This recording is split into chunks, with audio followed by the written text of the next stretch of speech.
कुरुक्षेत्र के पूर्व सांसद एवं लोसपा सुप्रीमो राजकुमार सैनी ने खट्टर सरकार पर तंज कसते हुए कहा कि सरकार तय करे कि गेहूं खरीदनी है या फिर आटा। राजकुमार सैनी ने किसानों के पक्ष में आवाज उठाते हुए कहा कि खट्टर साहब गेहूं खरीद लो, 20 तक तो आटा बन जाएगा। 20 तारीख को सरकार की कहीं जाकर के खरीद खुलेगी बीज के लिए। 70% कणक तब तक निकल चुकी होगी। जिन किसानों के पास घर पे जगह नहीं है, घर में ट्रॉली नहीं जाती, उनके पास कोई सेपरेट मकान भी नहीं है, वो इस कणक को कहाँ रखेंगे।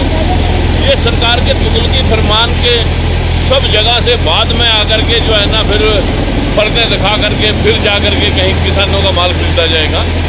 इस दुर्दशा के लिए हम सब कहीं ना कहीं उस टीम को, उस पार्टी को अब सपोर्ट कर रहे हैं जिन लोगों ने किसानियत कभी देखी नहीं ना की, और उनसे और दूसरी तरह से और कुछ दानों की भीख मांगी जा रही है, जो पहले ही कंगाल हुआ पड़ा है। किसान जो पहले ही कंगाल हो रहा है। ऐसे इस प्रकार के तुगलकी फरमान इस सरकार में चले।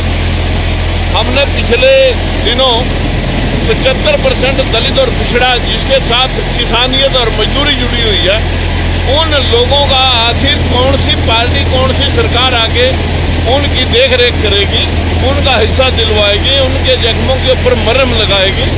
ये सारी कहीं ना कहीं उन लोगों के हाथ में राज सत्ता चल रही है जिन लोगों ने ना कभी खेत देखा ना कभी मजदूरी देखी। इसलिए हमारा मानना है कि भाइयों, सब लोग वक्त आने के साथ साथ अपने में से अपना नेता पैदा करके अपनी राजनीति को आगे बढ़ाने की कोशिश करें, जो खेत में किसानियत का काम करते रहे, इंडस्ट्री का भी काम करते रहे और मजदूरी का भी काम करते रहे। ऐसे लोगों को आपने कभी सत्ता में आने का मौका नहीं दिया।